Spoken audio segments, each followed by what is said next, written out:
So Mayor Bibb, it's been a little bit more than a year, sir, since you've been in office. So many things have happened. Feels so like a couple of years. It does. It does. Our city is growing vastly, and we're making lots of changes courtesy of you, sir. Thank you. So I want to begin by talking about the scope of this interview in terms of climate change, what that looks like for the city.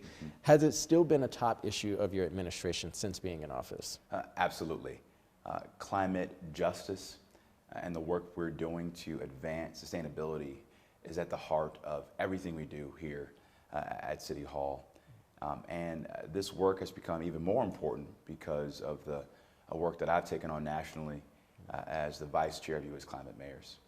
And we are truly at an historical inflection point right now in this nation for a couple of reasons. First and foremost, for the first time in our nation's history, we have a president who has put the largest federal investment through the Inflation Reduction Act to address climate change. And we in Cleveland must lead the way to get our fair share of resources.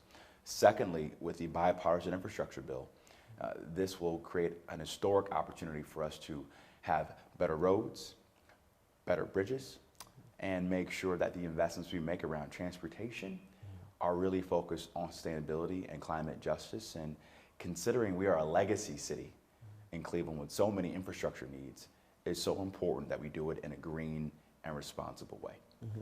One of the things that I think we look and we can tangibly see here and around our city is the need for those infrastructure changes, whether they're bridges, whether they're roads, whether they're parks, whether they're abandoned buildings. How do you feel, given the Inflation Reduction Act and all the things that the Biden administration is doing, can positively enhance and help our city? Well, the first thing that I'm really excited about is the investment that the Biden-Harris administration has been making to really extend the benefits of the electric vehicle market across the country. Several weeks ago, we did a ribbon cutting for the first ever EV charging station in the east side of Cleveland, in the Lee Harvard neighborhood. And that's important for a couple of reasons. Number one, it shows that we as a city and as a nation must make sure that the benefits of the new green economy are broad-based and focused on underserved communities of color. But secondly, it also shows that having an electric vehicle will help put more money in people's pockets in our city. It's going to lower gas prices, which allows them to maybe invest more in their home, invest more in their college savings account. And we want to ensure that we have the right infrastructure in terms of the electric vehicles we're seeing across our state and across the nation, that we have the right infrastructure in Cleveland to take advantage of these amazing benefits. I think also one of the things that the city is looking for this administration to do is improve upon getting those accessible things to the underserved communities, such as electric vehicles, or even educating on the process of tax credits, where to get some of these stations. Is there a plan in place with your administration to do such things? Absolutely. We're going to continue to work with leaders from the Biden-Harris administration. We were able to do that new EV charging station at the Frederick Douglass Rec Center in Lee Harvard because of a grant we received through the governor, through the Ohio EPA. But this is not just about more EV charging vehicles and benefits for everyday residents, but this is also about jobs, the jobs of the future. We're going to need engineers, scientists, machinists, and folks in advanced manufacturing to create these new EV charging batteries, to be a part of these new facilities in smart manufacturing. That's why we invested $10 million of American Rescue Plan dollars to build that pipeline of workers so they can get jobs in the green economy. So this investment is going to have broad-based benefits beyond just electric vehicles, but also, I believe, can create real good jobs in the urban core of our city. Have there been any other marked improvements by your administration since being in office in an effort to sort of curb the issue with climate change here in the city? There have been a couple of things that we've been able to accomplish in our short time since taking office last January. First and foremost, we actually passed our Complete and Green Streets ordinance in the city of Cleveland, which calls for more transit-oriented development in our city, more protected bike lanes in our city, to ensure that we have the right investments to have safe streets for pedestrians, where we truly prioritize people over cars. The second thing I'm really excited about is the work that we've been leading with local partners around extending the benefits of solar panels to low and moderate income families in our city. We are one of the most energy burdened cities in the country right now in Cleveland, where many of our residents can't afford basic utility costs. So we can lower the cost of that energy for our residents. That's going to go a long way to address poverty for working class Clevelanders in our city. The other thing that I continue to be excited about, but I recognize that we have a lot more work to do, is around our lead paint crisis. As you know, last year we authorized roughly $13 million from our American Rescue Plan investments we got from President Biden to help fully fund our lead safe housing endowment in the city of Cleveland. We leveraged an additional $50 million investment from the Cleveland Clinic, and we're making good strides to make sure that there is no house in this city that is ever poisoned by lead paint again. Now, we've had some challenges with workforce issues in terms of getting the labor to abate these homes. We've also seen rising costs in construction all across the marketplace. But I believe that we have the right investment, the right community collaboration, and the right sense of urgency to address this issue in our city. The other thing we made material progress around is through investments we've gotten from Governor DeWine.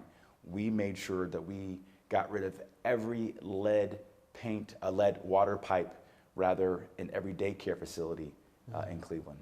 That's a big deal. So there's no longer any daycare facility in our city that is going to be plagued by lead water lines. And so we're using every resource we can to address these structural issues related to climate change and climate justice in our city. If you can give the city a rating, a grade letter rating, such as something we traditionally see in grade schools, on lead, on the climate crisis, on the process and the progress the city is making, what would you give the city? B-. A B-? Yes. Why is that, sir? Satisfactory progress, but we have a long way to go.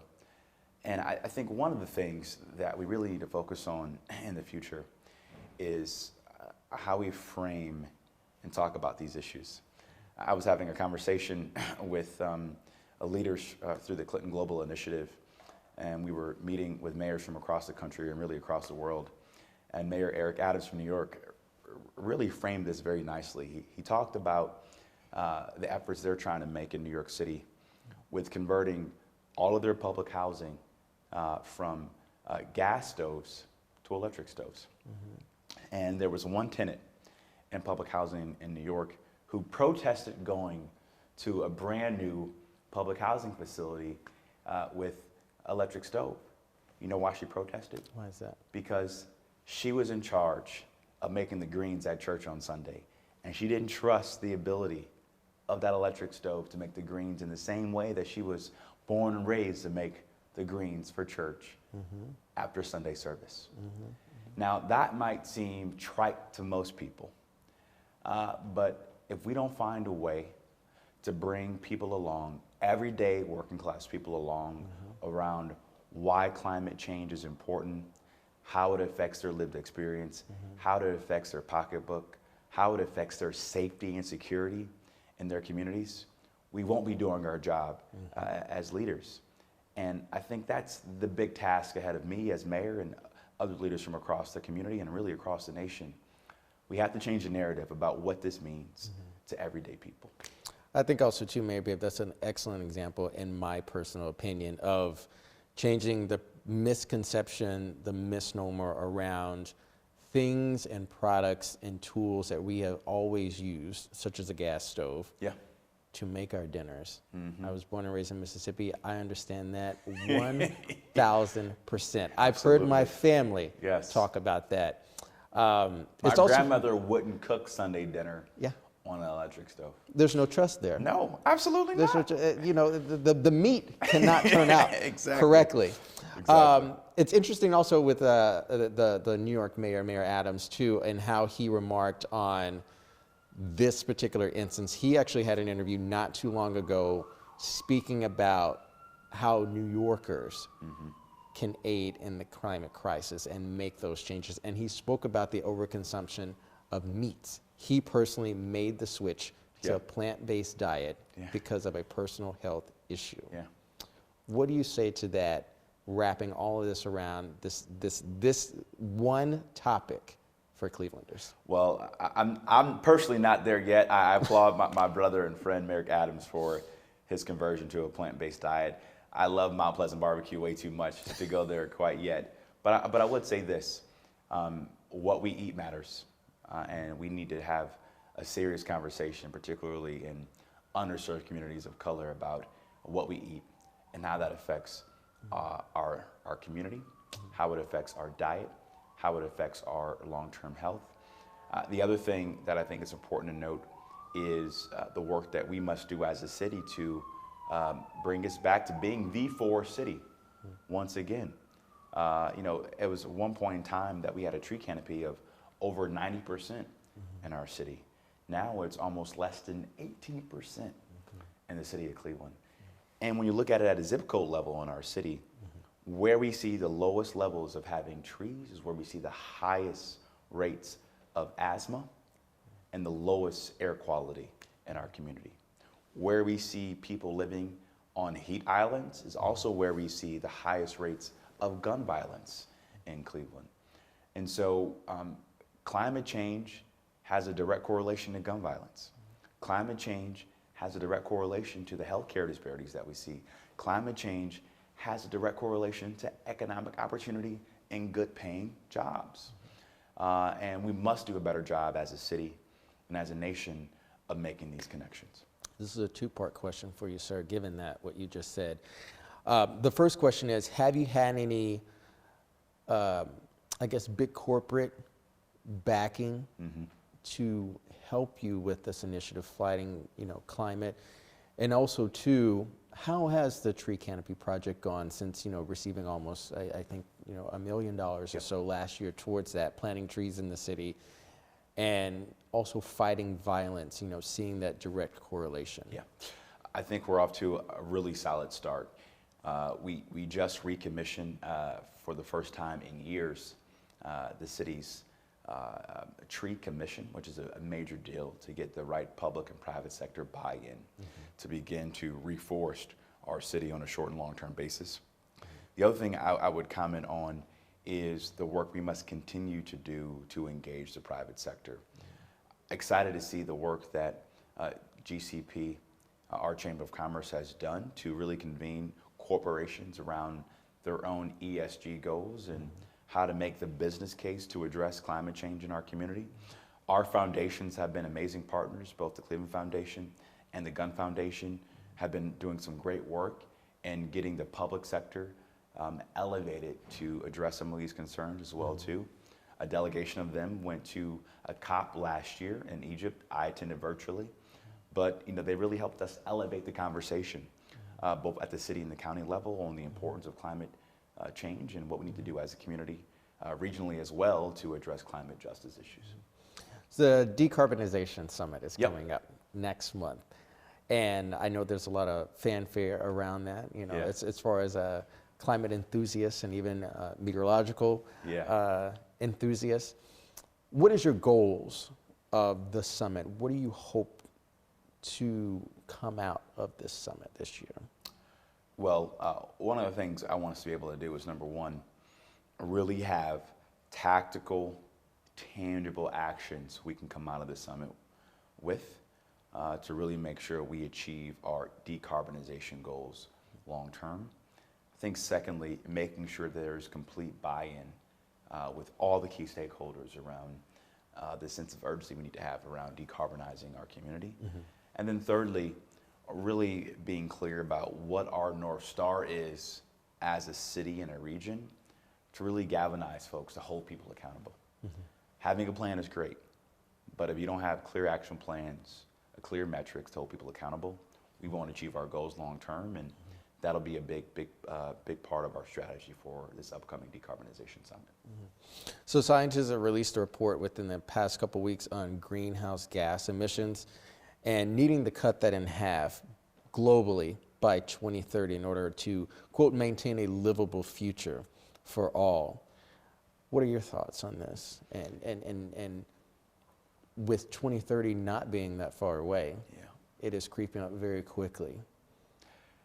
I would say, as the UN points out, we must meet these goals. You see the weather events we've had over the last several years, whether it be the proliferation of intense hurricanes in the south, whether it be the intensity of our storms here in Northeast Ohio and in the Midwest, whether it be the power outages and the attacks on our power grids like you saw in Texas and like you see in California as well too. And so it's critical that we not only rely on international bodies like the UN, but we are living in what I believe is the era of new localism, where this change has to happen at the local level, and that's why I'm really excited about the work that I'm leading with U.S. climate mayors and the U.S. Conference of Mayors as well too, to really make sure that our mayors in small, medium, large-sized cities across the country have clear plans to address our climate justice issues, because climate is local. All issues are local now. We must do a better job of localizing these issues to really get the buy-in we need to achieve our long-term goals by 2030. I think also keeping that narrative that climate is local is something that is easily visible, given what has happened recently with Rolling Fork, Mississippi and South Mississippi with the new EF4 tornado warning there, obliterating the community there. The mild winter we've had here in Cleveland, the atmospheric rivers out west with the mudslides and the flooding, and even, also recently having a couple tornadoes in LA County there as well. Has there been any changes or any sought out changes or anything that you've noticed in terms of our emergency preparations in the event that there's some climate crises that happens here, milder winters, stronger tornadoes, more applicable flooding that can happen here in the city? Well, my cabinet continues to really brainstorm and do tabletop exercises around issues related to climate, whether it be a tornado, whether it be a major power outage, which we saw over the last couple of weeks here in Cleveland. And we want to make sure that we're following the best practices that we need to follow to ensure that our residents are safe, that they have the resources that they need, and that we're communicating with our state and federal partners to ensure we get the resources that we need in case of a climate crisis in our city. I think also too, with Ohio being such an agricultural state, we've seen a rise in the pandemic given food scarcity. The Cleveland Food Bank doing multiple drives and seeing a higher and higher need. Is this something that is important to you, where you see as if we actively need to take more of a take charge role in the event that climate change affects our food issues here in the city? Absolutely. You're seeing the dire impact that the change and the SNAP benefit is going to have on Clevelanders. This is going to affect us in a real way as the second poorest big city in America, with nearly 50% of our children living in poverty. I'm so excited about the work the food bank is leading. We're going to be doing mobile food pantries in our rec centers over the next couple of weeks to address this immediate change in the SNAP benefit for many of our residents. But long term, the best thing we can do to address the food insecurity crisis is to create an economy that works for everybody. That's why I'm excited about the future work we're going to be doing around a multi-million-dollar site development fund, particularly in the east side of Cleveland, to hopefully bring back nearly 23,000 new jobs in the urban core. That's why we've been really focused on attracting new investment to Cleveland and Northeast Ohio to grow our population, to grow our tax base, because when people have a job, they have dignity. They can get out of poverty. When people have a quality home to live in, they have dignity, they have hope. And all these things are interrelated. with climate being a key part of that critical wealth creation we need to focus on long term as a city. Have you had any communication or experience working with other cities comparable to our size and to our makeup on their climate issues or climate crises? If so, what are those cities? Yeah, so right now I'm co-chairing the Water Equity Task Force with Cavalier Johnson, the mayor of Milwaukee. I've also been engaged with the Environmental Defense Fund and Bloomberg and the Clinton Global Initiative, really helping mid-sized cities like Cleveland create a playbook to make sure we have the right internal strategies and capacity to make sure we get our fair share of resources from the Inflation Reduction Act. And then the work that we're doing with the U.S. Climate Mayors and the U.S. Conference of Mayors really is an amazing community to ensure that we have the right tools, the right learnings, and the right best practices to move Cleveland forward on all things related to climate change.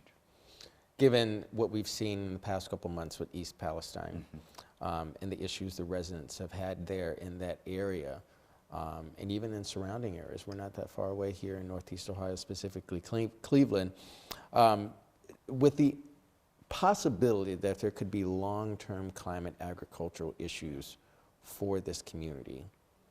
What are your personal and professional thoughts and insights on this issue with the derailment and what these residents could be experiencing? What would that be like for Cleveland? If that happened here in Cleveland, what would you do? Well, first, I want to say that it's going to be important that Congress holds Norfolk and the entire railroad industry accountable for their actions. It's very clear that we need comprehensive legislation with good regulations in place to ensure that there are the right protocols and processes and guardrails in place to protect communities like Cleveland, where these trains are going through our city on a daily basis. I also want to applaud City Council, in particular Councilwoman Jenny Spencer, for really leading the committee meeting we had just last week as it relates to how the train that derailed in East Palestine went through many parts of our city. And we'll be sending a letter to Congress and to these railroad companies to make sure that the assets they own in Cleveland, that they put their money where their mouth is and help us make the right capital investments we need to fix these railroad lines. But I would say this, I continue to be confident in the work that Governor DeWine, Senators Vance and Brown have been leading as it relates to the East Palestine crisis. And we want to make sure that we do everything we can in coordination with the state and federal EPA to mitigate any issues we may see from a contamination perspective. As we look forward to the rest of 2023 and your second year in office, what are some of the things, sir, that I think as residents of Cleveland that we can see from your administration about this topic of climate change, global warming, something perhaps we can mark and say, oh, the Bibb administration did this? Well, we're going to be expanding our EV charging fleet for our public vehicles across the city of Cleveland, so I'm excited about that. We're also going to be announcing a new initiative to put more solar panels on city-owned buildings to lower our energy costs as a city. And I think the work we're leading with our decarbonization summit is going to be, I think, a major regional milestone to show residents that we're going to be very focused on having clear goals to hold ourselves accountable, to not just be a leader in the region, but a leader in the nation to address climate justice issues. Any final thoughts, sir? That's it. All right. Thanks. Mayor Bibb, thank you. Thank you. I appreciate you. All right.